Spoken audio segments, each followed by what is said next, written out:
Hello, ladies and gentlemen, and welcome to another episode of DCA Takedown. This is D-Wall back with you again for another exciting edition, and the Road to Glory tournament continues tonight. We have 4 more matches on tap for you, and of course, as we know, the winner will face Zach Stone for the DCA World title at Gateway to Heaven. That is all coming up here tonight on Takedown. And we have some big matches in store. Our main event tonight, Malik Brown and Calvin Richardson one-on-one.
And like I said, we're kicking it off with some big time action here as we are getting set for our first tournament match of the night as the #1 assassin, Travis Touchdown, makes his way out to the ring to a thunderous ovation. Travis Touchdown, a former 2-time DCA Celestial Champion and the current FCWL World Heavyweight Champion, but you know deep down, Travis wants another shot at Zach Stone and the DCA World title. The last time he has had a DCA World title match was last year at Redemption when he faced Zach for the world title. And he came up short, but he was within a hair's breadth of leaving Redemption last year with that title, and this has been the last time he's had a DCA title opportunity since then. And you know deep down he wants to win this tournament and get one step closer to that opportunity.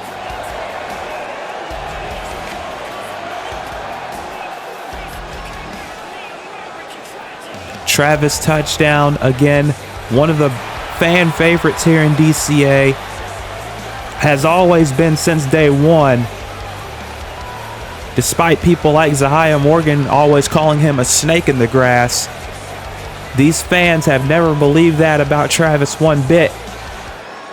But this man tonight is going up against someone who's been on an absolute roll and someone who believes is overdue for a match with Zach Stone, and that is this man, Luka Khan.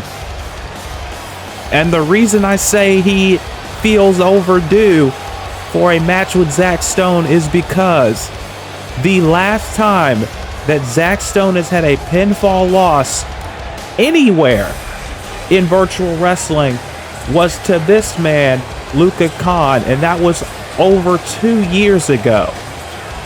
Luka Khan beat Zach Stone on the road to Gateway to Heaven to get into the Gateway to Heaven ladder match. As a matter of fact, he beat Zach Stone at Redline.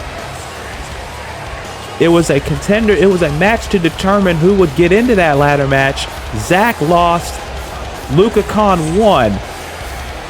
And that was the last time Zach Stone has tasted defeat. And Luka Khan, in his mind, believes he may be #1 contender for the pure title at Shift, but he feels he is the uncrowned #1 contender for the DCA World Championship because he feels like he is the only man who can beat Zach Stone with the belt on the line. Here we go, 15-minute time limit for this matchup. Luka Khan and Travis Touchdown. Of course, like I said, later on tonight, our main event, Malik Brown one-on-one with Calvin Richardson. That's going to be a hard-hitting affair, to be sure. We also have Loop on the third tonight in action against Marcus King. And James Needham will take on Tyler Parks. But you got to wonder what condition James Needham is in, because he's been through the ringer lately. You know he's never 100%. So he's going into this match with Tyler Parks tonight probably not at the best of shape. As you see, Luka Khan going for a Kimura lock early in this matchup, but Travis quickly able to get out of it. And that's what Travis has to avoid, those submissions from Luka Khan. Is now he's going for a Saito suplex, but Travis flips out of it and goes for a crucifix pin. Only a 1 count. And you know, oh wait, now going for a schoolboy. 1 count only as Luka flips in. Cover of his own, 1 count. And I like Travis's strategy to try and get it done early here, because if you let Luka Khan hang around too long, he's going to try and wrap you up. He's going to try and twist you in different directions. And once that happens, it's a pretty hard bet that Luka might tap you out. Travis, again, like I said, the current FCWL World Champion. would love to get a shot at the DCA World Championship at Gateway to Heaven. Oh, man, ran right into that knee to the face. Quick cover by Luka, only a 2 count this time. And now Luka Leary, here's that ground and pound that we were talking about earlier. That ground and pound that I was talking about earlier. Hell, nobody's with me tonight. And Travis is in trouble already as we are closing in on 12 and a half minutes left in this matchup. Of course, with all these tournament matches, 15-minute time limit, except for the finals. The finals, of course, will have no time limit. The winner, the overall winner, will get a shot at Zach Stone in the world title. The secondary winner will get a shot at the Celestial Championship at a later date too. No. At a date to be determined. 3 and 4 will get Pure and Burnout title matches. And then 5 and 6 at random. Those 3 through 6 are all at random, by the way. And whoever's left after the Burnout and Pure title matches are allocated will have to team with one another for a tag title match, and if they do not, then it will be given to another team. So that is how the Road to Glory tournament will shake out here, folks. Very unique, but you can understand why it is the way it is. As now Luka Khan is continuing to grind into Travis, trying to shut him down, which, again, you could expect this kind of brutality from Luka Khan, as you see, just stomping away on Travis now. And into the cover here. 2, and no. And Luka's arguing with senior official AJ Monahan about that call, saying it should have been faster. I understand that Luka might be a little bit upset that the count wasn't up to his liking, but Travis, he should know that Travis is not going to be one to lay down easy.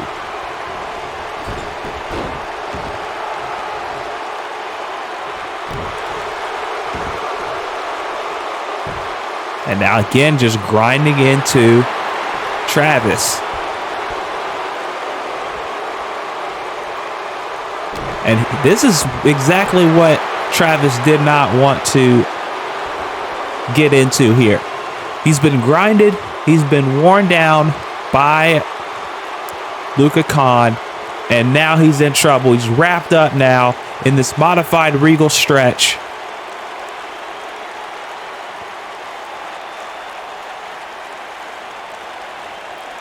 And he's not going in. Well, never mind. I was going to say he wasn't going anywhere. Now he is going somewhere.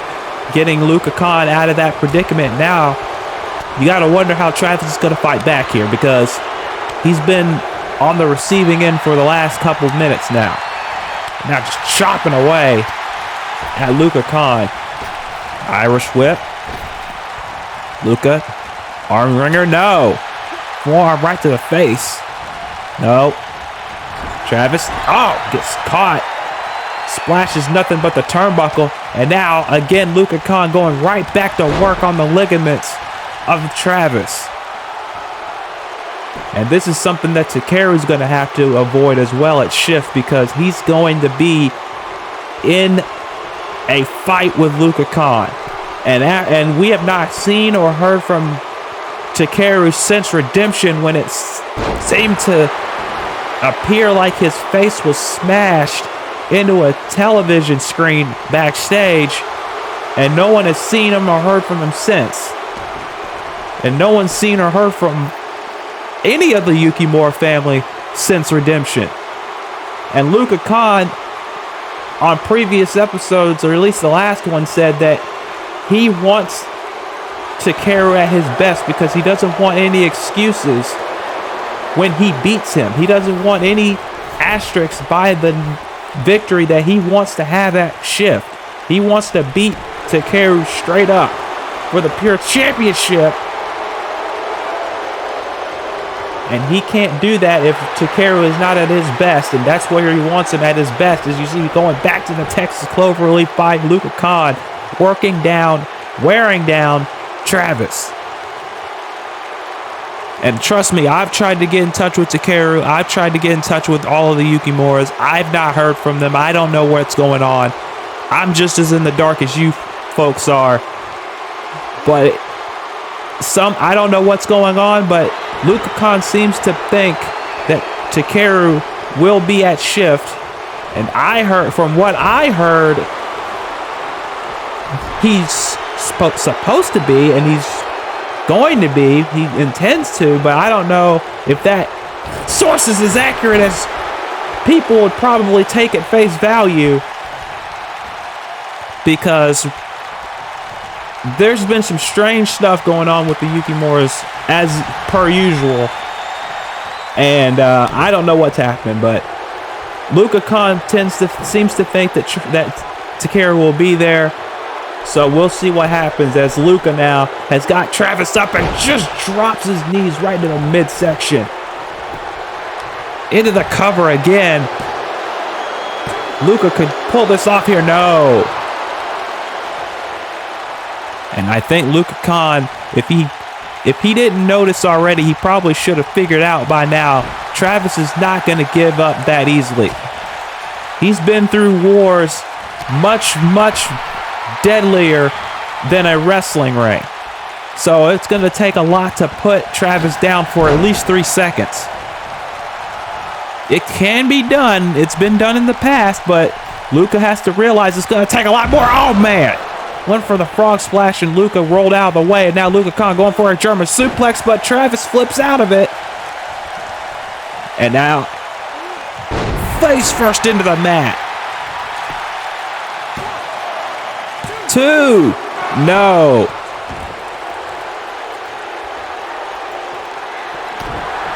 And also, wait a minute. Look at this. Drops him with the suplex.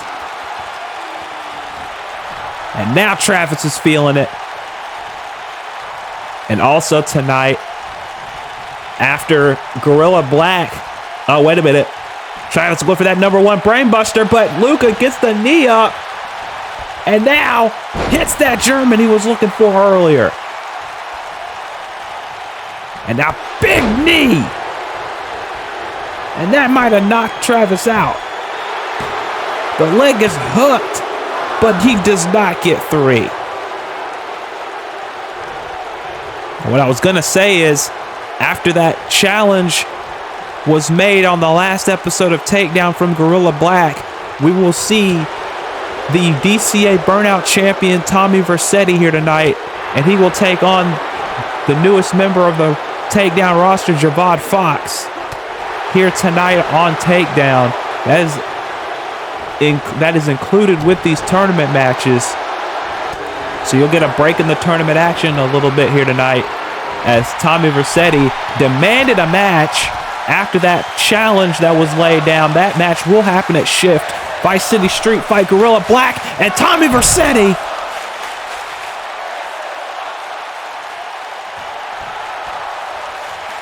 That's happening at Shift.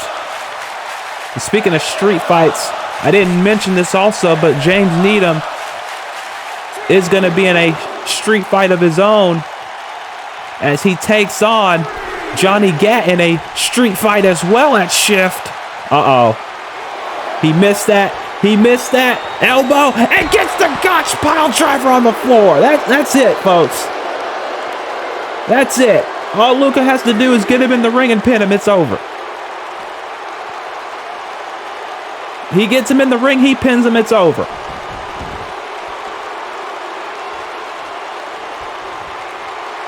And what's he do? Oh, he's going to look for some insurance. That's what he's going to do. Yeah. He's going to look for some insurance here, but no! Travis! That may have been a mistake because there's a sunset flip by Travis. 2. No. He should have probably, Luca should have probably went for the pin there, but no. Cradle pin. 2. No. Luca probably should have went for that pin when he had the opportunity to. Spear! And now Travis is back in the driver's seat. Travis now. God's last gift, small package driver. No. And even Travis was a little shocked by that. Kick to the top of the head by Luca. Went for the knee again, but Travis gets an elbow in. Forearm. Another one. Oh, big boot by Luca. No. Travis running in. Travis. Tiger suplex. Okay, Travis capitalize. He's got to do it now if he's going to. He got 2 minutes to go. Here we go. Number 1 brainbuster. No, again the knee. The knee to the head. Luca. Gotch pile driver.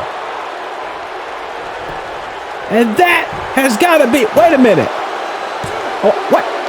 Wait a minute.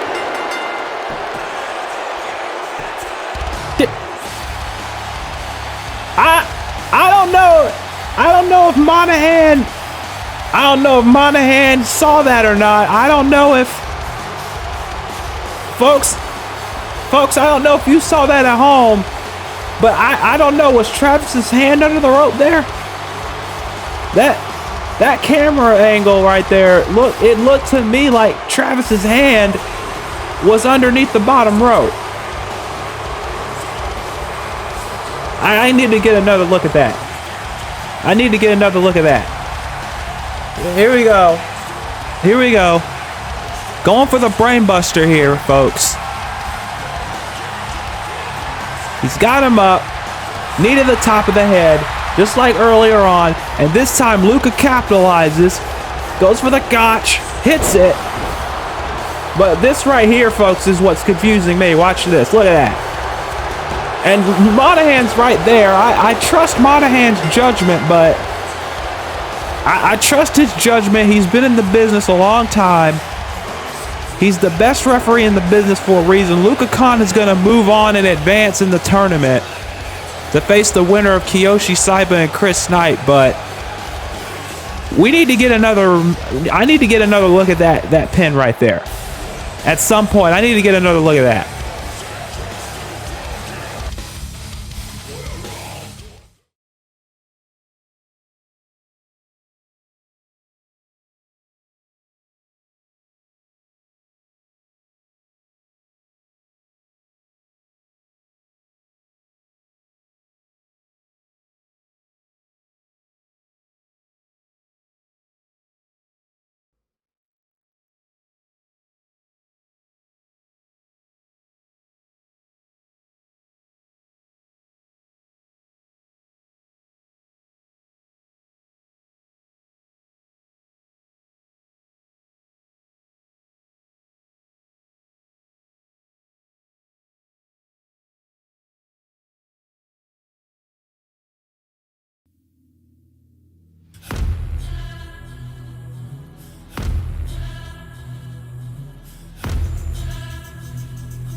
ECW's No Road to Run is coming soon, folks.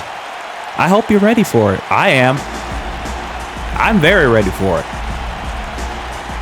But speaking of being ready for something, the Road to Glory tournament continues. And this man, a member of the No Remorse Mafia, one of the baddest MFers in the game, Marcus King, making his way out to the ring right now. And Marcus last episode was supposed to face Dante Styles as ruled by Chris McClain. But on the last episode of Takedown, Dante was attacked by, of all people, King JJ. And as all I can think of is that JJ was retaliating for Malik giving him the Jaguar knee after his match with, well, I mean, I wouldn't call it much of a match. It was more like a one-sided ass kicking by James Needham at Redemption. And then after the match, Malik hit a Jaguar knee on JJ, which was probably retaliation from Malik for JJ impersonating him when JJ was masked completely from head to toe and hit a Jaguar knee on James Needham at the 9-year anniversary show, costing him the World Championship. So that's a developing story right there. But here comes a man who I've respected for a long ass time now. I'm not being biased because that's not my job. I'm supposed to be an unbiased commentator when I'm on this booth. But I cannot say enough things about Lupin III, okay? I've had a respect for him for a very, very long time now. And I had to do the... I can't begin to tell you how much hard work I had to do to bring this man in here. And to see him flourishing now where he is makes me happy. But I could tell you right now, I've known Marcus King for a very long time too. Lupin is not going to easily beat him. Marcus hits one black fist, it's all over.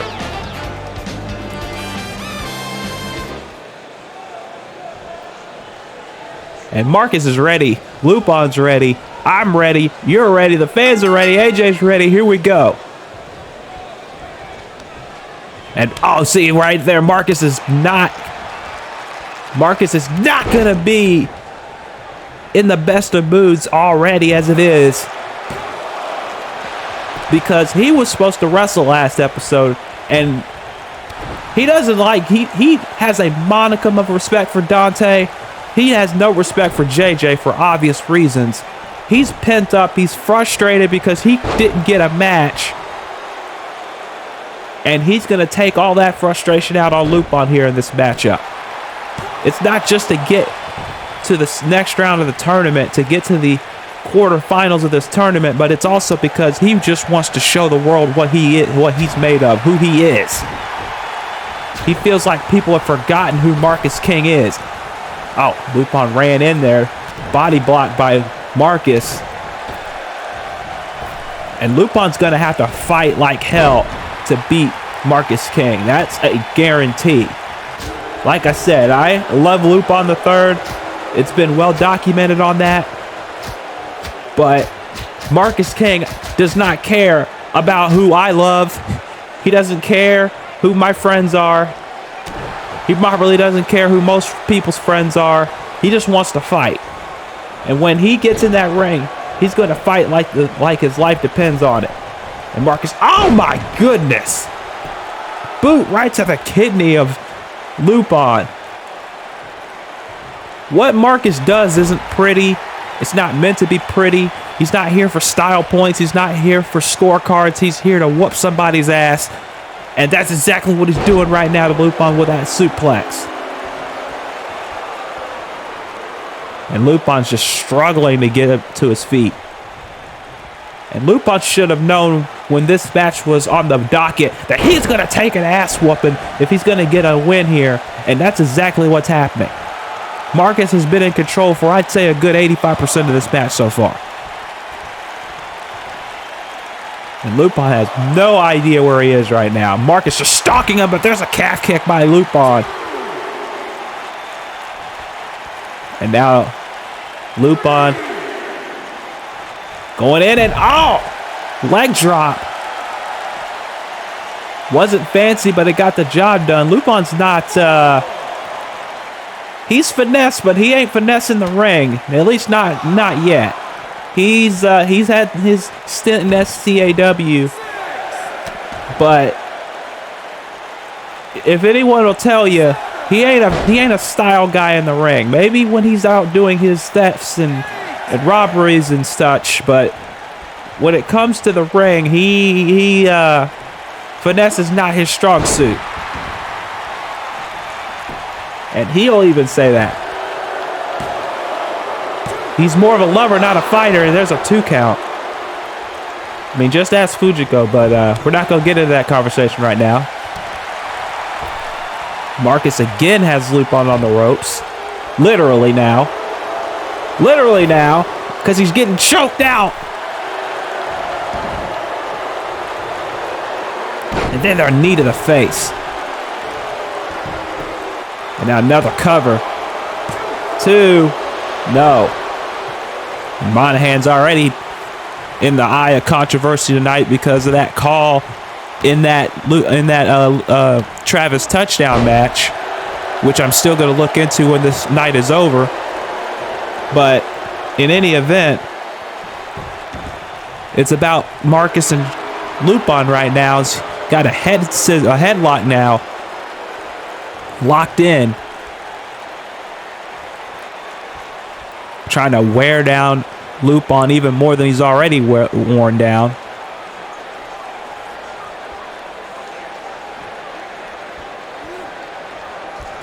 And again, big forearm. And now, look at this, going right back to it. He is not wasting time at all.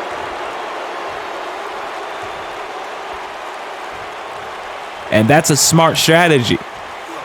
You don't want to give Lupon any room to breathe.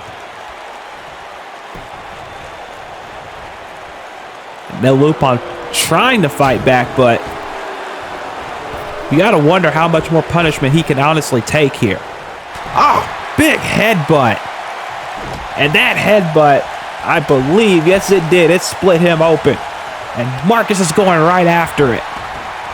That was a straight headbutt right to the noggin, and now big kick to the head. And this is what Marcus excels at. He excels at this kind of stuff. Just beating you down, wearing you down, dragging it out, wearing you down enough to where you're pretty much not even close to fighting back any longer. Went for a body check, and Lupon swatted him out of the way, and there's a big drop kick, and that might be the opening. And Lupon, wow! I did not know he had that in him.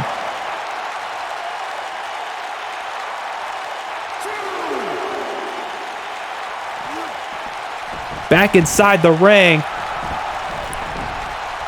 Lupon going to the top rope. Missed the elbow drop. And Marcus with a headbutt to the spine. That shut Lupon down immediately. And now, going for a powerbomb, but Lupon able to turn it around with a sunset flip. 2. No, Marcus reversing it. 2, no. Marcus on the run here. No. Tried to trip him up. Marcus seeing it coming, the veteran that he is.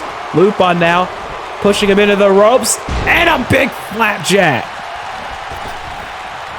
And now Lupon off the ropes. Went for a moonsault, and Lupon got nothing but the mat. And now Enroll Flosion. 2. And again, Lupon able to persevere and kick out, but I don't know how much he has left. He's bleeding. He's losing amounts of blood by the minute. Marcus realizes it, went for a pump kick, doesn't get it. Crucifix pin by Lupon.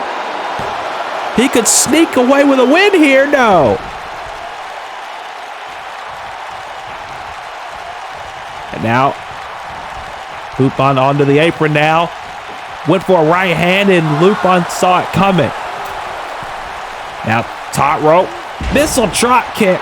And every time, it seems like oh no.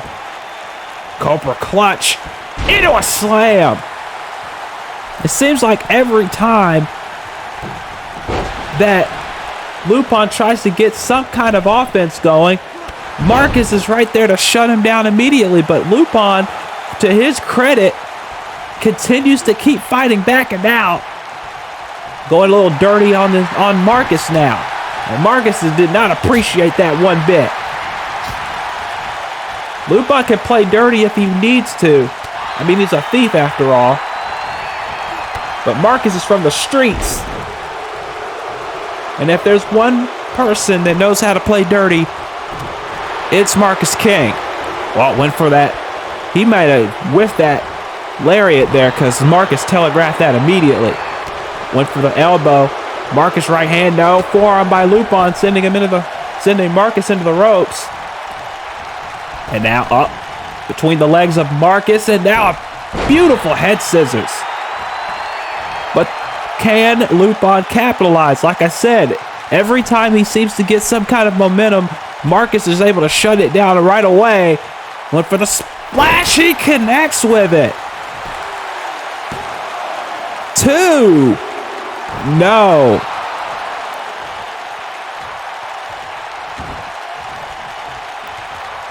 And Lupon has done a great job in the last minute or so of turning momentum back on his side, but Marcus again shuts him down.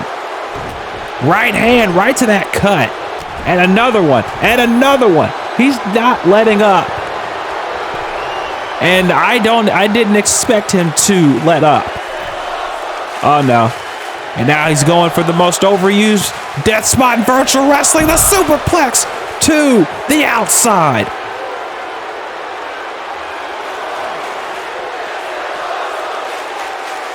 My God. Marcus King may be moments away from moving on to the quarterfinals. And if he keeps hitting these suplexes, he's going to in short order, folks. Oh, he's going for another one. He connects with another one. The winner of this match will face the winner of JC Stone and Jeremy Paisley. That match is happening next episode. By the way, just in case I didn't say it and I didn't, that's who the winner will get in the quarterfinals that take place in 2 episodes' time. The final episode before Shift, as Marcus just dumps Lupon to the floor.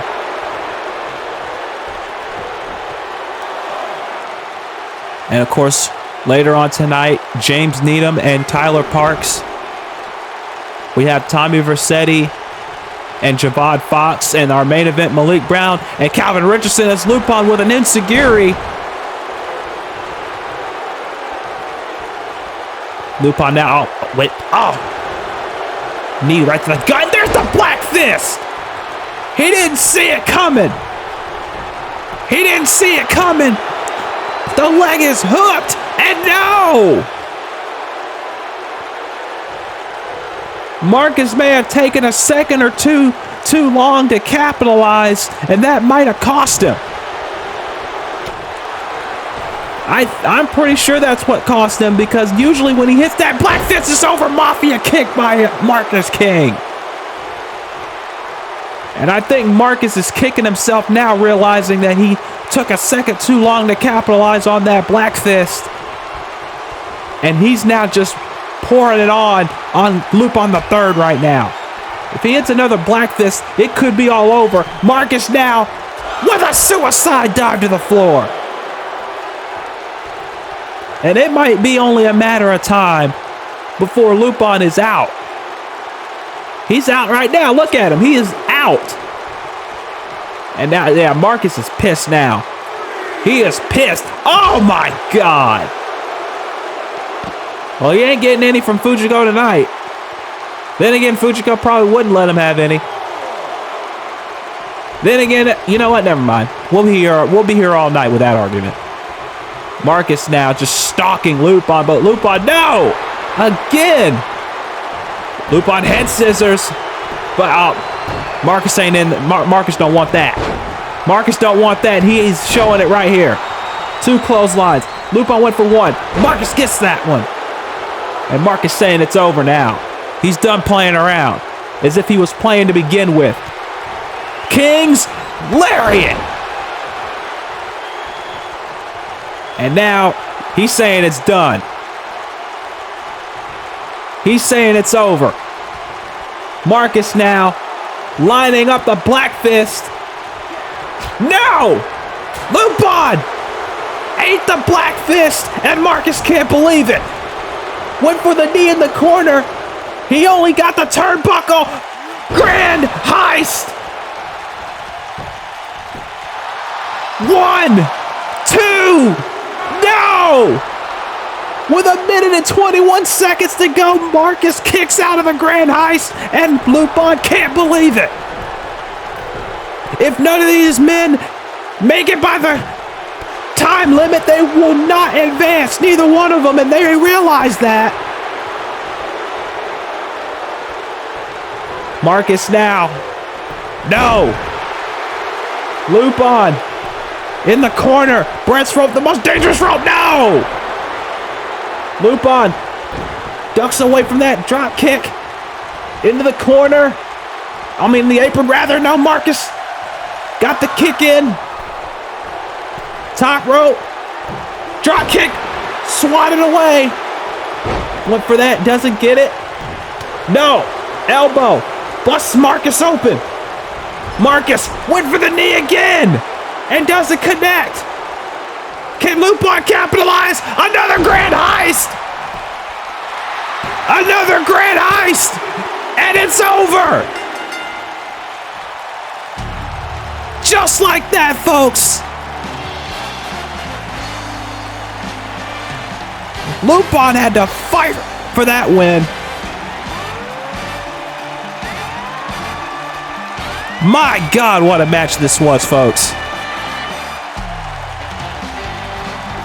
Lupon, I think, showed in this matchup why he deserves to be in this company. If anyone had any doubts. And Marcus showed that any time, any day of the week, any show, he is a serious contender for any championship he wants to go after. There were no losers in this match, even though I personally didn't want either one to lose. And as great Eddie Mack used to say, it's a shame one of these men had to lose because it was a hell of a match. I think that was the turning point. That elbow, which disoriented Marcus, busted him open, and Lupon took full advantage of it, dropped him right on the top of his head again with a grand heist, and it was all over. And now Lupon will wait, get some rest, and figure out if it's going to be Jeremy Paisley or JC Stone. He will be fighting on episode 181. Congratulations to Lupon III on a hard-fought victory here tonight.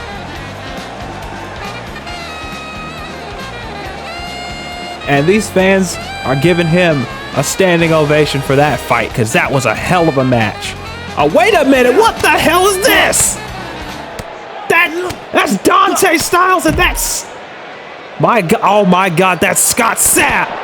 That's Scott Sapp from Battle Pro. I haven't seen that man in a long time. But why the hell is he attacking Dante for? First it was JJ, and now it's Scott Sapp. What the hell is going on here? I don't want to say that JJ did this, executed this hit, but Scott Sapp usually does things for his own benefit, so I don't know what the hell this is about.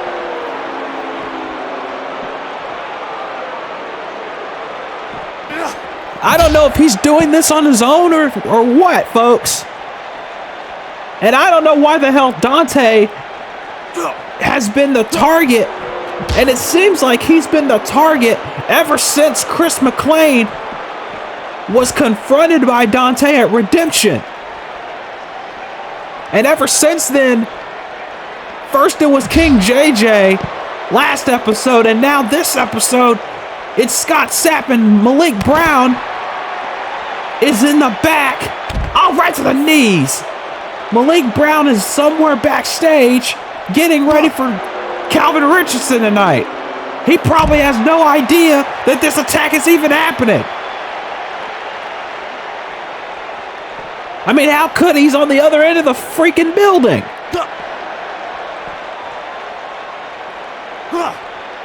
And we know Chris isn't here tonight. Oh my God. I know Chris isn't here. He had that freaking video message earlier tonight, and that was a video message. He's not in the building. And Scott Sapp chasing those strangers away there. And Jesus Christ. I don't know what the hell this is about. I don't know if this is Chris's doing or not. But maybe Chris heard what I said about him not being physically involved with ruining Takedown, and he's sending his goons to do his dirty work for him. And I hope the co-GM at Shift can get this shit under control.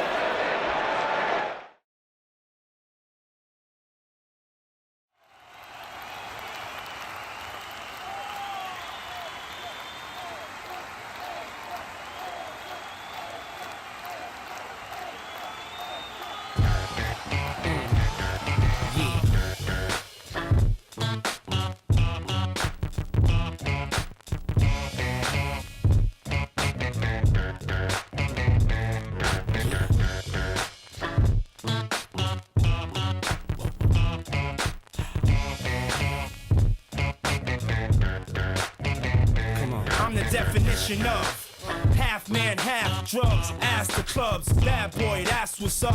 After bucks, crush crews after us. No games, we ain't laughing much. Nothing but big things. Check the hit list, how we twist shit. What changed but the name? We still here, you're rocking with the best. Don't worry if I write rhymes, I write checks. Who's the boss? Dudes is lost. Don't think cause I'm iced out, I'ma cool off. Who else but me? And if you don't feel me, that means you can't touch me. It's ugly, trust me. Get it right, dog, we ain't never left. We just move in silence and rep to the death. It's official, I survived what I've been through. Y'all got drama, the saga continues. We ain't going nowhere. We ain't going nowhere. We can't be stopped now, cause it's bad boy for life. We ain't going nowhere. We ain't going nowhere. We can't be stopped now, cause it's bad boy for life.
Well, there it is, folks. At Shift High Stakes, that's what I was talking about earlier. It's going to be James Needham and Johnny Gat in a no-holds-barred match. And James Needham is coming into this match tonight with Tyler Parks not at 100% because of Johnny Gat, because of Clockwork, because of all the things that have been happening lately. It wouldn't shock me if Tyler Parks gets a shock win here tonight, but don't count James Needham out because there's a reason Chris McClain has had him on his hit list ever since Gateway to Heaven last year. Or 2 years ago, rather. Because he knows deep down, he knows that once James Needham has a target, he is not going to stop until he gets his man. I mean, hell, he invited Chris to Aftershock 50 coming up in a few days. So, you got to know. Deep down, you got to know.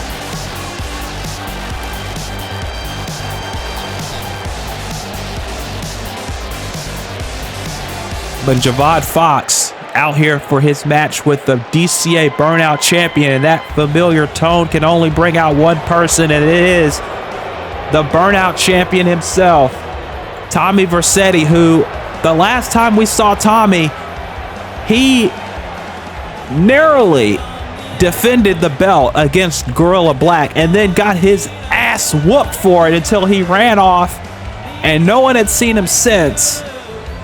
And Guerilla Black last episode said, hey, where's the killer Tommy Vercetti? Where's the take no prisoners Tommy? Where's the Tommy that doesn't give a damn about anyone's health and well-being? Where's that Tommy at? Why hasn't he been in DCA? And he challenged him to a Vice City street fight, or at least he challenged him to a no-holds-barred match, and Tommy said, no, we're making this a Vice City street fight. You're going into my turf. And that's exactly what's happening at Shift. And I, honestly, a lot of people, and if you ask Zahia Morgan, who usually is on this booth, he would say the exact same thing, that Tommy is not the same Tommy that he used to be. He's not the same man that he was before. And people have questioned that since the very day he stepped foot in DCA. Since the very moment he walked through the door, people have asked, where is the old Tommy? And maybe at Shift, Guerilla Black will be the man to bring the old Tommy Vercetti out, because that's exactly what he wants. He wants the old Tommy Vercetti, the ruthless, sadistic Tommy Vercetti. And honestly, I have a feeling that that might indeed be what Guerilla Black gets, because Tommy Vercetti chased that Burnout Championship from the day he stepped foot in DCA. From the day he walked in the door, he wanted that Burnout title, and he chased it for a year plus. And he finally got it at Revelations, and he does not want to lose that championship. He may have not had enough defenses as Jeremy Paisley has, and he probably won't get to the mark of Jeremy Paisley's title reign if Guerilla Black has anything to say about it. But Tommy Vercetti will do anything to keep that Burnout Championship. We saw it the last time he faced Guerilla Black. But if he's not careful, Javad Fox will pick up a surprise win here, because Javad is one of the hottest young prospects that DCA and even Battle Pro has seen in a very long time. And Javad is not going to let this slip through his fingers here tonight. He knows if he gets a win here against Tommy Vercetti, that could propel him to a Burnout title shot. And here, we got an armbar now locked in. But Tommy immediately slipping out of it and just delivering right hands. And Guerilla Black, let's be honest, he had a shot. He had a shot at... don't cross the boss. Okay. I don't know if that fan is a plan for Chris or not, but that's kind of obvious there, folks. Anyway, Guerilla Black is not in the best of moods. He got screwed out of the Burnout title on Tommy's last defense. There's a German suplex with a bridge. Only one count. He got screwed out of the Burnout Championship. He went for the VW World title at Redemption and lost to Zaya Steele in a brutal, hard-hitting match that a lot of people enjoyed. And now he's back to Tommy Vercetti. As you see, Javad Fox now springboarding over the top rope.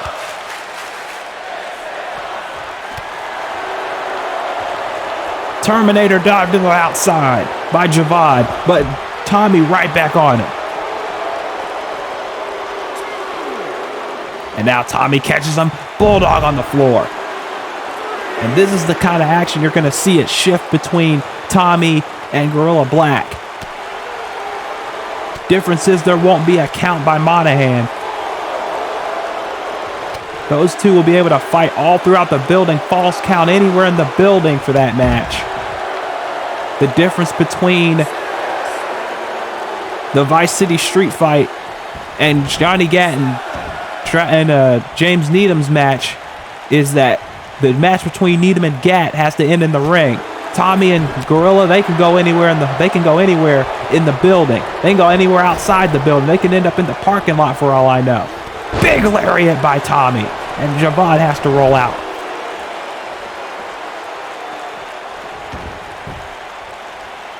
And Fox now, Irish whip by Vercetti, ducks down, body block, and Javad takes advantage of that. Again, this is a big match for Javad. Getting a match with the Burnout Champion, getting a match with any champion in DCA is a big test. But now he's getting his face rammed against the turnbuckle. And I think that last one, he hit the metal. I think Tommy purposely slammed him into that metal part of that turnbuckle right there in the corner, as you see. And he is busted open because of it. And that's the kind of stuff that Tommy Vercetti is known for doing. Taking those shortcuts, taking those opportunities, and Javad is a bloody mess now. And it wouldn't shock me if he's doing this as a message to Guerilla Black. Javad going for a DDT, and Tommy saw it coming in a scoop slam. Tommy wants to send a clear-cut message to Guerilla Black that he will not be intimidated, that he will not be scared of Guerilla Black. Forearm. And Javad has not gotten out of the block since that shot into the turnbuckle. There's a bulldog by Tommy. And now Tommy with the last hit. The last hit by Tommy Vercetti, and no! And now Tommy's pissed now. Tommy is pissed, and Javad has no idea where he is. And here we go, Vice City Crusher! And if he hits that at Shift, he's going to retain the Burnout title. The leg is hooked, and it's over. Like I said, Tommy Vercetti, I think, wanted to send a message to Guerilla Black. Javad put up one hell of a fight, but you got to think Tommy Vercetti's sole mission, he demanded a match tonight. He demanded that Chris or someone give him a match. And I think he did it. I'm pretty sure he did it. Because he wanted to send a clear message to Guerilla Black that he does not want any intimidation.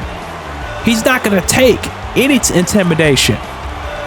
That he is going to win and retain at Shift by any means necessary. And if he hits the Vice City Crusher at Shift, Tommy's going to retain that title. But if he doesn't bring the old Tommy Vercetti like Guerilla Black wants him to, then Guerilla Black might end up winning the Burnout Championship. We will find out at Shift, folks. Malik leave anything on your front lawn, under your porch, on the side of the highway, where you can store all that stuff my way, down here at Jones Big Ass Truck Rental and Car Storage. Now, I know y'all got stuff at your house that you don't need no more, you don't want. You know you ain't gonna use that printer. Why keep it all around your house? Bring it down here to my house. You ain't the Dukes of Hazzard. You know ain't gonna use that ugly yellow luggage. You don't need all this crap. What you gonna do with this? This is not, in my yard, I don't care. I'll store this motorcycle in that van for you for $10.99 a month. You got old tires, they charge you $3 for that old tire. You can rent a truck, you can store a car, they don't care, bring it on down here. You ain't got to put that old tire for $3, for less than that. Hell, for you, for $3 they gonna charge you, I do it down here for $1.50 down here at Jones Big Ass Truck Rental and Storage Facility. Now friends, you may ask yourself, how in the hell can he store this stuff for such a cheap price? This in a box, mark it for you, put it away, seal it. The fact of the matter is, I'm pretty drunk right now and store it. And this is a drunk discount sale down here at Jones Big Ass Truck Rental and Car Facility. You got an elephant, I got space. Send me smoke signals. You got weed, and I'll store anything you want. Go ahead and give me a call or find me on them internets at www.jonesbigasstruckrentalstorage.com. That's JONES Big Ass Truck Rentals and Storage.com. This is a bus. You know how big a bus is?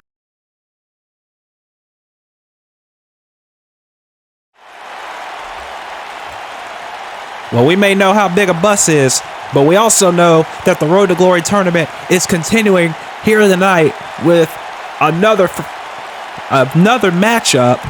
I was going to say first round. That was last episode. And now we're about to find out how conditioned James Needham is. And James is probably glad that Chris is not here. Well, he's probably not glad Chris isn't here, because if he was here, James would do everything he can to get his hands around him. And here he comes now, James Needham, the man who will face Johnny Gat at Shift High Stakes in a no-holds-barred match. That rivalry is personal. Much like most of the rivalries James has been in this year has been personal. The current UWL United champion, who has been on a roll with that belt. Probably one of the best United champions UWL has seen in quite some time. And tonight he's facing a man who his brother Hit Kid has stated on multiple occasions has dropped the ball, has not been wrestling elite, has not been winning the big one when it counts. James Needham has been there. He has won the big one. At least the big matches.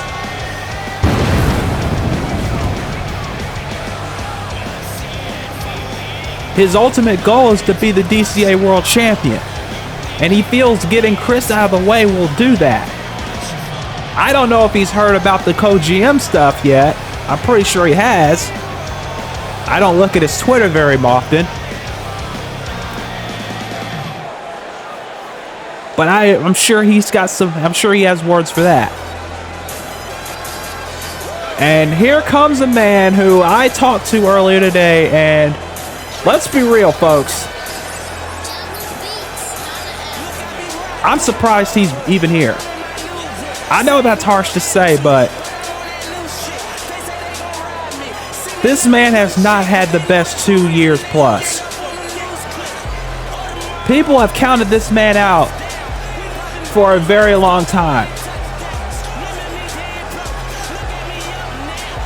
He has not had a world title match since episode 40 of Takedown. I remember that. It's Takedown 179 now. So what does that tell you? Both of these men have to win this match. And you see, there's no wrestling elite on his trunks. He's got new music. And I know, yeah, new music, that's great. That doesn't mean a damn thing. And it doesn't. It's about what you do in that ring. Tyler has to win this match, because if he doesn't win this match, then everything that people have said about him is going to probably be ringing true. And for James Needham, he's got to win this match simply because of the fact that he wants to get to Zach Stone. He wants that world title match. There's no Chris interference here in this match. There's no one stopping James Needham. The only thing that could stop James Needham in this match tonight are his injuries and his body holding up. That's the only thing that could stop him, because he's got the talent, he's got the skill, he's got the tenacity, the never say die attitude. We've seen that from James Needham through his entire career. I will never discount James Needham in any matchup he's in, because he's proven to everybody that he has everything it takes to be a world champion. And I believe if Chris wasn't in the way, he would be a world champion by now. Or at least he would get a shot, because I'm not a fortune teller. I can't predict what would happen if James Needham and Zach Stone ever fought one-on-one for the world title. I can't predict that. What I can say is, like I said, if Chris was not in the way, James probably would have had his one-on-one match by now. But if he wins this tournament, he'll get it, no questions asked. Covered by Tyler and only a 1 count. Tyler Parks, a day one man in DCA. Everyone remembers the shitty golden tattoos. Tyler remembers. Thinking of Travis earlier. I still need to see that camera angle, damn it. But anyway, Tyler Parks, a day one man in DCA. Signed him day one. Or at least he is a day one star on the roster, but he has not had the success that a lot of the other ones have. Calvin Richardson, former world champion. Zach Stone, 3-time world champion. Atlas Jones, first ever, and then went on to win the title again, world champion. Jacob Cross, former world champion. Billy Edmonds, former Celestial champion. Hope to see him back soon. Hope to see Joshua Smith back soon, even though I don't like his choice of company lately. But even he's had a modicum of success. But Tyler Parks, even him being a former 2-time Celestial champion, or 1-time Celestial champion, I believe. And even though he was in the blacklist, and even though he has had a win over Atlas Jones in the past, people look at Tyler and they don't see the same success as even James Needham. People clamor for James Needham. They want him at Call All-Stars. They want him at Prestige. They want him in the big main events too. No. But they don't see Tyler Parks in the same way, and maybe that's eaten away at him the last few years. And if he's distracted by that, James Needham will win this match handily. As you see James with a big knee lift over the top. But if James is distracted by Chris, if he's distracted by Johnny, if he's distracted by injuries, if he's distracted by clockwork, he's going to lose. You cannot have your mind focused on too many things when you're in that ring, especially for a tournament like this. Big backbreaker by Tyler.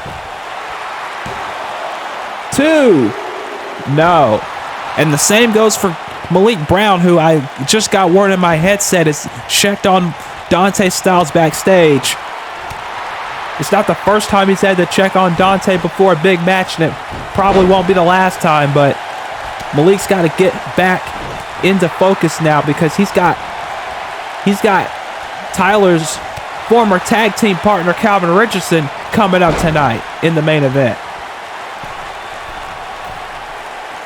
Tyler Parks and Calvin Richardson were a tag team known as Golden Intensity back in the day.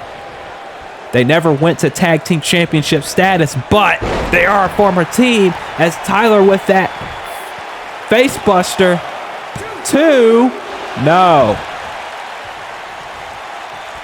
Shades of the Aubrey Williams head trip, which, by the way, Aubrey Williams on the Wildcat side of things at Death and Defiance will look to take the Wildcats championship from Devataki. That is going to take place at Wildcats Death and Defiance on the Wildcats side. Cover here by Needham off the frog splash, only getting a 2.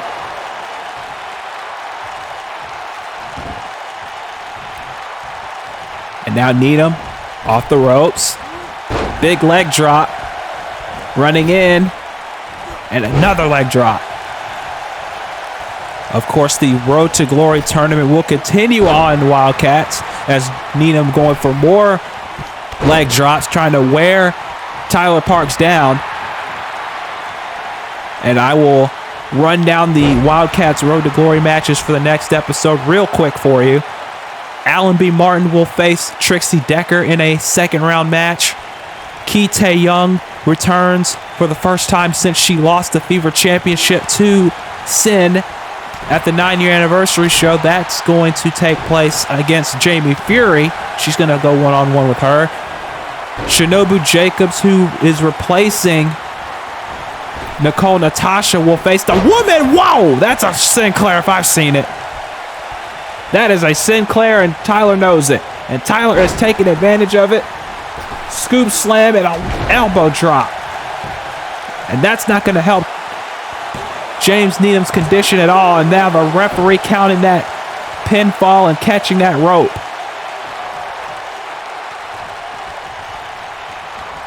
Shinobu Jacobs, who is replacing Nicole Natasha after Ovana wiped her out at Redemption and put her out of action.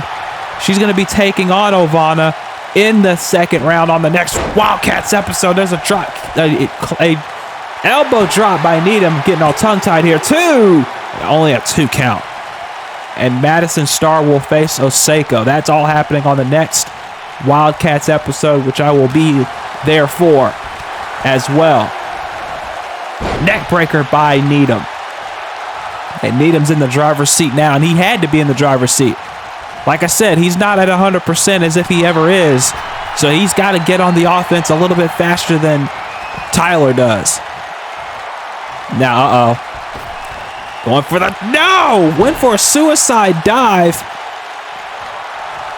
And Tyler caught him with a right hand coming in, and now Tyler on the top rope. Big headbutt. 2. Only a 2 count.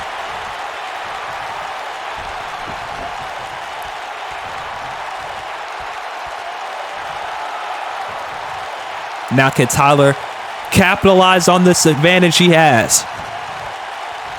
He's made a habit of not being able to capitalize in the past. There's a running uppercut. 2. Only a 2 count again.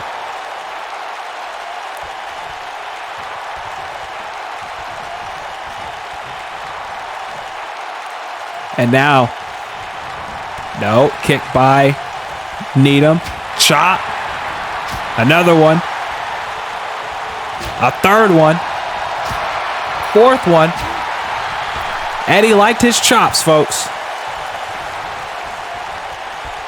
And now, he's got him up on the rope. Swinging neck breaker.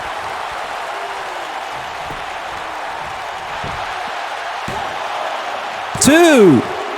No.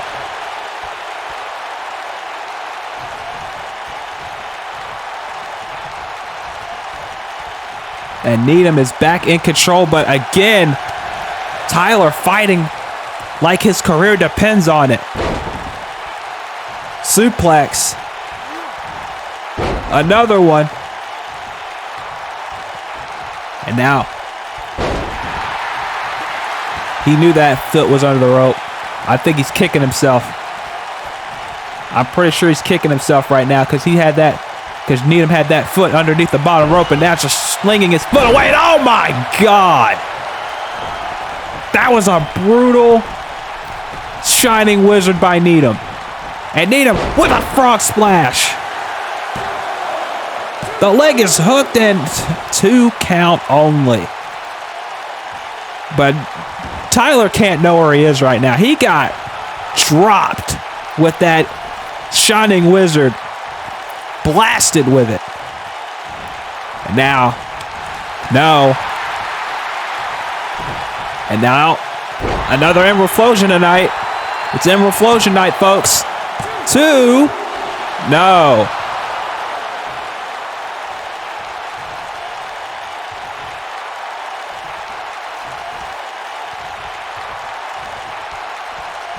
Uppercut by Tyler. Needham's not going down. He's in the ropes, but he's not down. And now he's down. You know, the funny thing is, we haven't had Monahan down yet. Crazy. Suicide dive to the outside by Tyler. Monahan has not been down. Is this going to be the first time? Is this going to be the first time that we have an episode where Monahan is not down? That might be a record. And Needham catching Tyler on the rebound and drops him down. I don't know if that was a shot at a certain somebody or not, but knowing Needham, it probably might have been. Because he's not been shy about that certain somebody either. I think he thought he threw him over the top rope. Tyler caught himself, and he crowns Needham. And Tyler's not the best. It's not the best time to taunt, and that's why. Forearm, uppercut, and now, oh wait, no. Tyler, big knee. And can Tyler, this is what Tyler was making mistakes on last time. Getting too cocky, too confident when he knew he wasn't fully in the driver's seat. And he can't do that right now. This is a big match for both of these men, and he cannot showboat. And this is why he can't do it. Because Needham will take advantage, and there's the gut shot.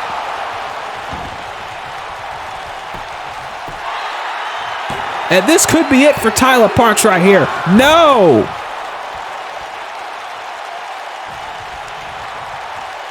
Needham maybe moments away. If he hits the kill shot drive, it could be all over with. No! Tyler able to spin out with that fireman's carry, but Needham once again taking control immediately. The winner of this match, as there's a German suplex with a bridge. 2, no. The winner of this match will face either Mikey Truth or Atlas Jones on episode 181 in the quarterfinals. And now, big splash by Tyler. Onto Tyler by Needham, excuse me. Going for another splash, a leg drop, but Tyler able to get out of the way, went for an enziguri, doesn't get it. Needham does, though. 2:15 to go, folks. And if neither of these men can get a pin or submission by that point, then neither man will advance in the tournament. Same goes for the females on the Wildcat side.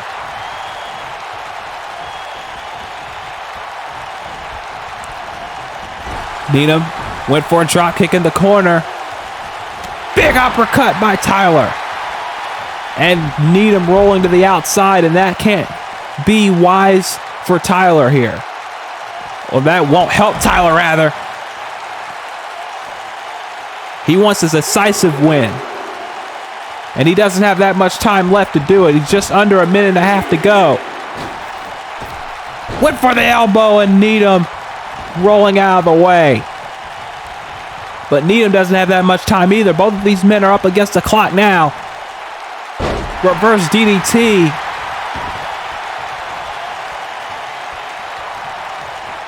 And I don't think Needham even knows what the time is at this point. Pirate's plunge. Now he sees the clock. And now I think he's setting up for, there we go. No! And again, Needham rolling to the outside, to the apron, to avoid a pin. And Tyler now running in. Oh, there! I jinxed myself. Monahan down. Monahan down, and it's 30 seconds to go. Monahan getting back up. There's the frog splash, but Needham got nothing but the mat. And Tyler Parks trying to take advantage here. Gold Rush. Can he do it? 10 seconds. Yes. What a match with these two. Tyler Parks advances, but James Needham put Tyler to the limit.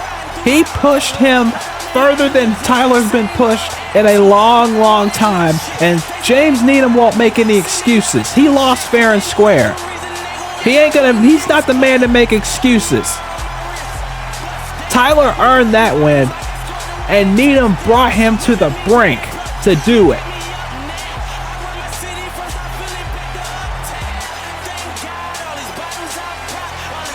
But can Tyler keep it?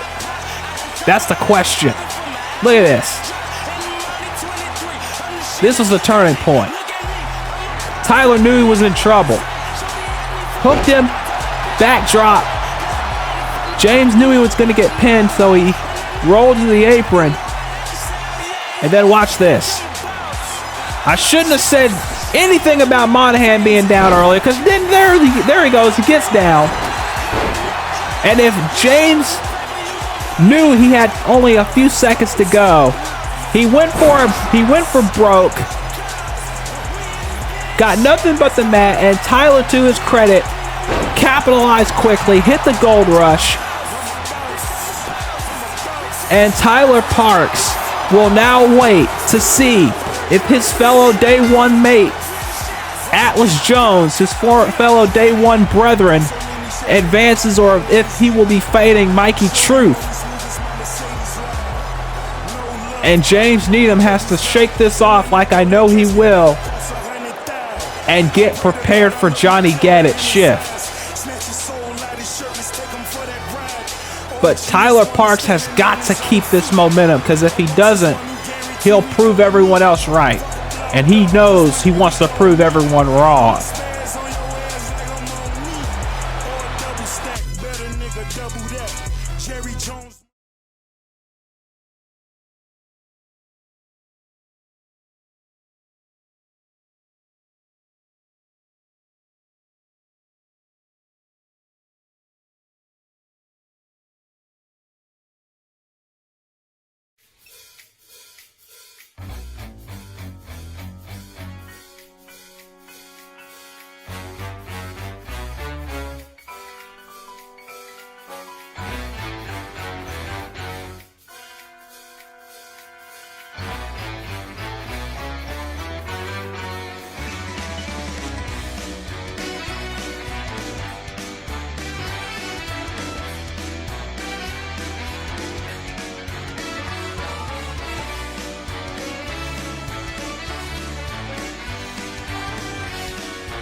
The final countdown.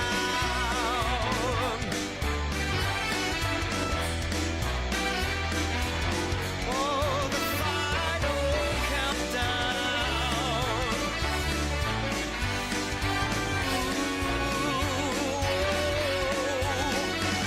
It's the final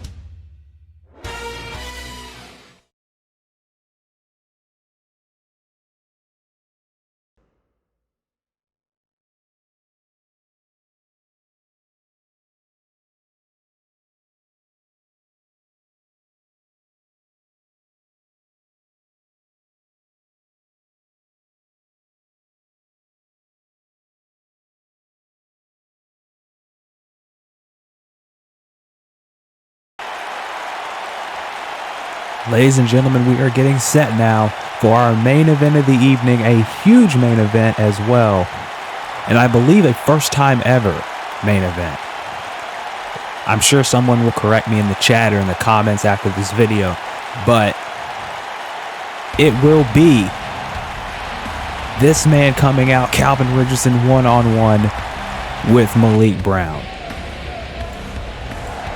And for Calvin, this has got to be the best case scenario, because after what happened to Dante earlier tonight, Malik, you can bet Malik is in some kind of mindset to be in this match, but not in a mindset where he's 100% focused on this match. And that's something Calvin Richardson, a former DCA world champion in his own right, will definitely capitalize on.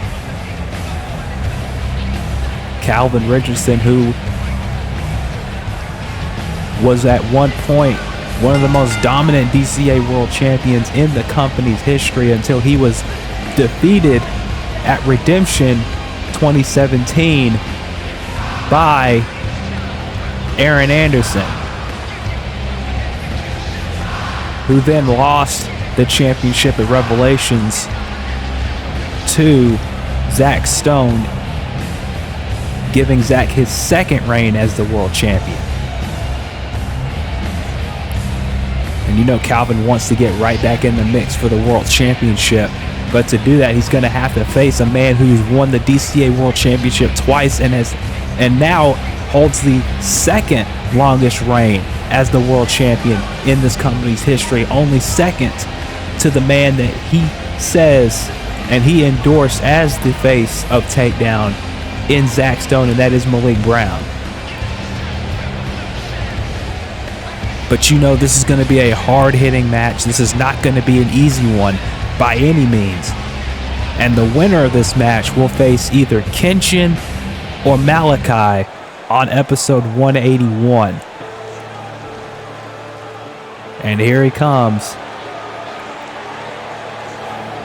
A man who is always at the center of controversy, a man who's always at the center of attention, especially nowadays, in Malik Brown.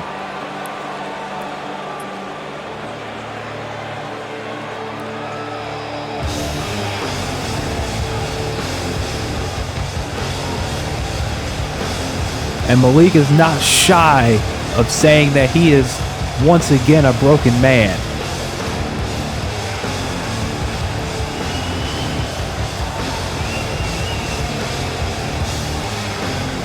But tonight, he's going to have to put all that behind him if he's going to beat Calvin Richardson and move on to the quarterfinals. Malik and Zach have had a history. As you know, Malik was defeated by Zach at Revelations 3, and then 2 years later at Revelations 5, Zach beat him again. So you know Malik, as much as he respects Zach, as much as he trusts Zach,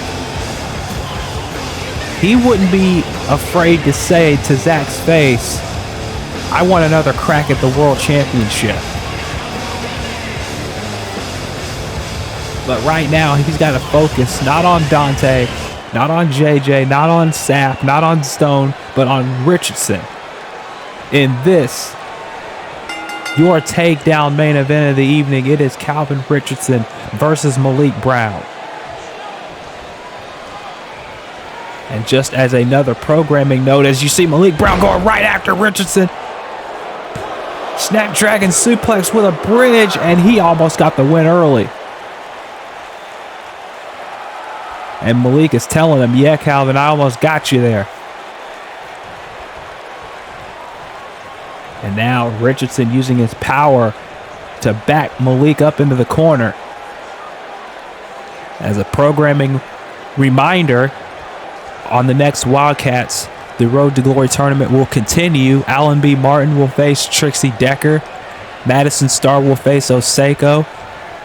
Ki Tae-young will face Jamie Fury, and Shinobu Jacobs will face Ovana. That's all on the next Wildcats. And on the next Takedown, the second round matches conclude with Mikey Truth and Atlas Jones, Kiyoshi Saiba and Chris Knight, Kenshin and Malachi, and the winner of that match will face the winner of this match, and Jeremy Paisley and JC Stone.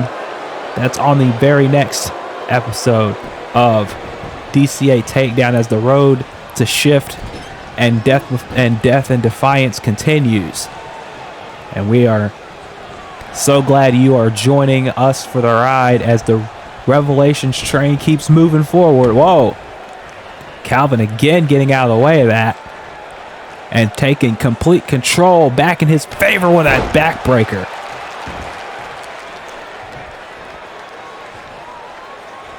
And also Shift High Stakes is coming up.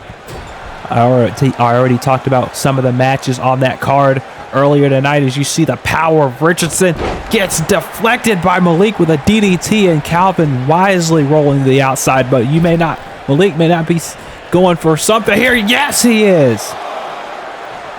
I was going to say Calvin may not be safe on the outside, and he was not. He did not protect himself at all times there. And now into the barricade and back inside the ring.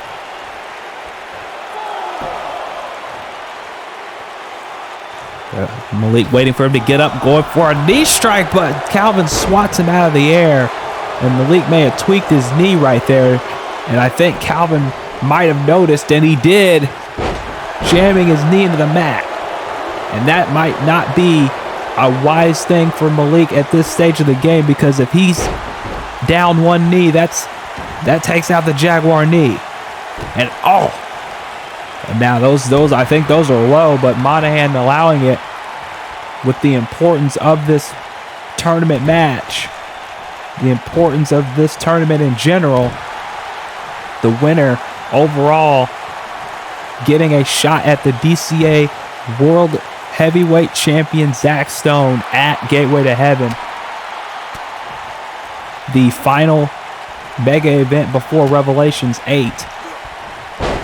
And everyone on the roster, everyone who's in this tournament, that's still in this tournament, wants that opportunity at the World Championship. They want that last shot at Zach Stone and his belt. Only a 1 count. Elbow by Calvin. Forearm, another one, dropping Malik to a knee. Went for a drop kick. Malik rolled out of the way, pushing him into the corner. Dug down. Went for something, but Calvin body blocked him.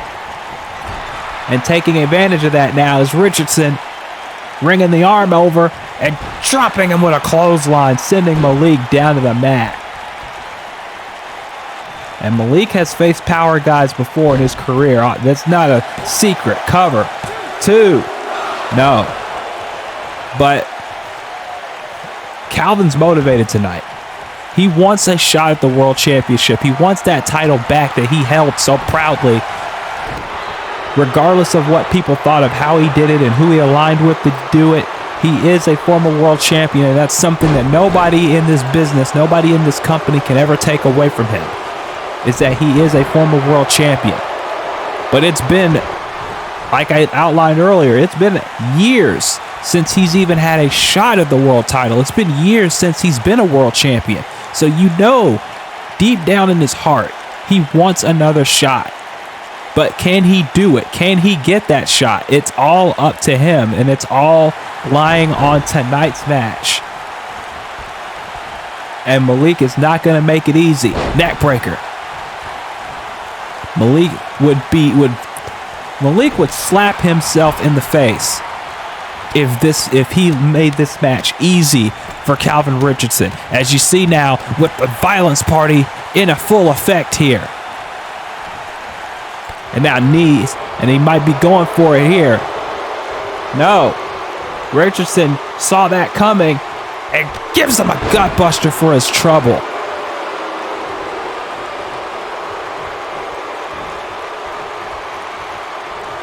And Calvin now, look at this, grabbing him by the throat and just slinging him over. And Malik now back on the apron quickly, caught him with a kick, and now there's that knee he was going for earlier. Now Calvin rolling to the outside, Calvin, this time he caught Malik coming in, realizing that he was on the receiving end, and then drops him right down to the floor. He learned from the mistake of last time. He did protect himself at all times, and this time Malik was on the receiving end, and now Malik's on the receiving end of a choke slam on the floor. And this is that power that Calvin needs in order to win this match and get to the quarterfinals. He's got to take it to Malik with everything he's got. Malik back up, but he's caught him again, and another throw by Richardson. And a lot of people haven't seen Calvin wrestle that much in the last few years, so they forgot how strong this man really is. Malik hasn't, though. And if he did, he knows now. And Malik now coming in with strikes to Calvin Richardson, trying to slow him down. Big lariat. And that brought Calvin to the mat, and that's exactly where Malik wants him. Big elbow from the top rope. The leg is hooked, but he doesn't get the 3. And stay tuned, folks, because Wildcats is coming up a little bit after this episode. So you got more DCA action on the way as Richardson with a boss man slam, sending Malik down to the canvas. 2. And again, Malik kicks out. But Calvin's not wasting time. Went for a boot. Malik ducked out of the way at the very last millisecond. Went for more strikes. Richardson with a forearm. Clothesline. Gets a kick instead. And now a jawbreaker by Malik. Simple but effective. And he needed it if he was going to turn the tide in this match. Calvin rolled out of the way there. And now what's he got cooking? Grabbing him again by the throat and then slinging him across the ring. Again, that power by Richardson on full display here, folks. Like I said, this isn't the first time and it won't be the last that Malik's faced a big man like Richardson, but it's been a little while since Malik has been thrown around like a rag doll in a match. And he's feeling it right here and right now. Drop kick.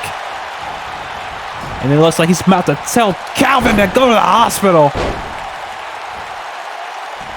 But can he keep the momentum going as we're under 6 minutes in this match? This might be another nail biter, folks. I don't know. These two men can end this thing at a moment's notice. Drop kick. Malik got nothing but the mat as Richardson just took a slight step back. And that might be the difference maker. Malik, no. Flip down, big knee to the midsection. And a forearm right to the face. And now can Malik capitalize here? He's got to take advantage now. Big frog splash. Quickly try to go for the pin. 2. No. And Malik, frustrated clearly that was not 3. But he's got to know it's going to take a lot more than a frog splash to put Richardson down. I'm sure he knows that. And I'm sure he's kicking himself now, realizing that he didn't take the time he needed to capitalize, and that's why he's back on the offense now. Now stomping away at Calvin here. He kicked himself for not taking advantage. He pivoted, and now he's back in control. Forearm by Malik, and a kick spinning Calvin around.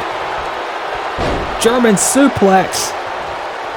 Grabs the wrist, and wrist lock lariat, turning Calvin inside out. And now, is he going to go for the Jaguar knee already? Well, I mean, it's 4 minutes and 20 seconds left. If he's going to hit it, he better hit it now. No! I was going to say if he was going to hit it, he needed to hit it now. He didn't hit it. Richardson gets kicked in the back of the leg, the hamstring area, to be more specific. And now Malik sending Calvin to the top. But Richardson with an elbow. You don't see Richardson very often go to the top rope, and he delivered an elbow. Wasn't fancy, but it got the job done. Kick to the face by Malik. Both of these men, 3:45 left. They got to hustle if they're going to make it. Richardson right hand, and now a forearm.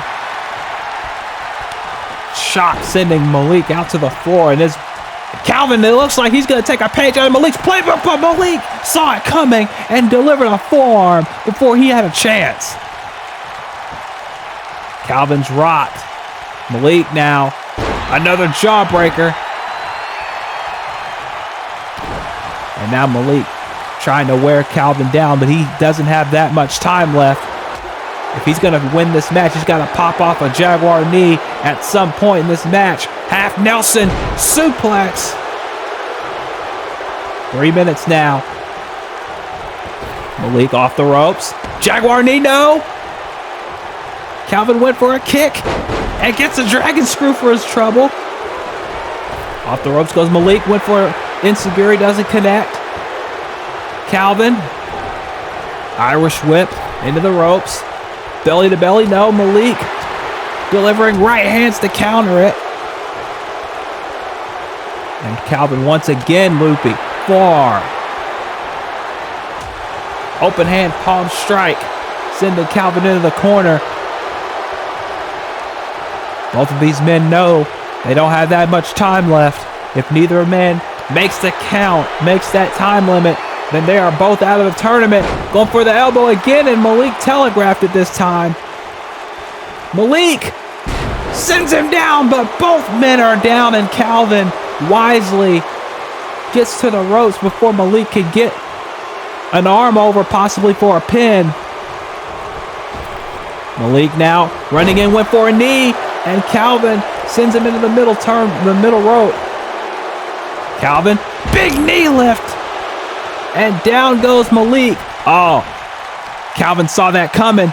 And now drops him again, slinging him. But he's trying to hustle now. He realizes there's not much time left on the clock. Calvin trying to pick him up. No. Elbow by Malik. Irish whip by Calvin. Calvin going for that belly to belly. Right to the eyes by Malik. There's the Jaguar knee. Calvin didn't see it coming, and he's still kicked out. I don't think Malik expected that.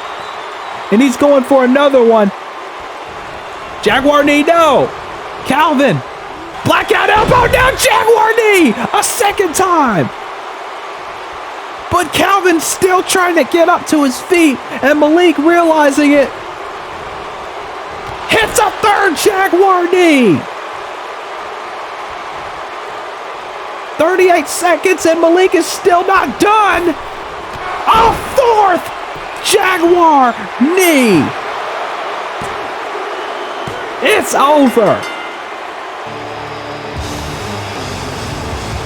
It took 4 Jaguar knees to put Calvin Richardson down.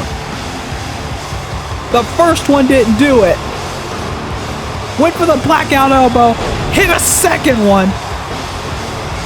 But Malik, seeing Calvin getting back up to his feet, knew he had to put the nail in the coffin. So he hit a third one. And then just for extra measure, just for that extra insurance, he backs up, gets a running start, and blasts him with a fourth one. And you rarely get up from 1. You damn sure ain't getting up from 4 total in the span of a minute and a half.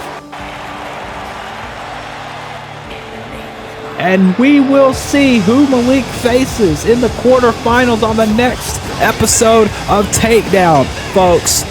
Mikey Truth and Atlas Jones, Kiyoshi Saiba and Chris Knight, JC Sonnen, Jeremy Paisley, Malachi, and Kenshin. That's all on the next episode of Takedown. But stay tuned for Wildcats, folks. We got 4 more tournament matches on that side as well. Thank you for joining me for Takedown, and we'll see you later. Oh, wait. Oh, my God. Oh my God, that's Yujiro Hanma. I didn't even see him in the building. And he is marching to the ring, and Malik is waiting. He wants it. Remember, Malik was the man who stopped Yujiro from assaulting Zack at Redemption, and he wants a piece, and he wants it right now. And we are running out of time, folks. If we can, we're going to keep the cameras rolling to see what the hell happens here. Because all hell can break loose at a moment's notice.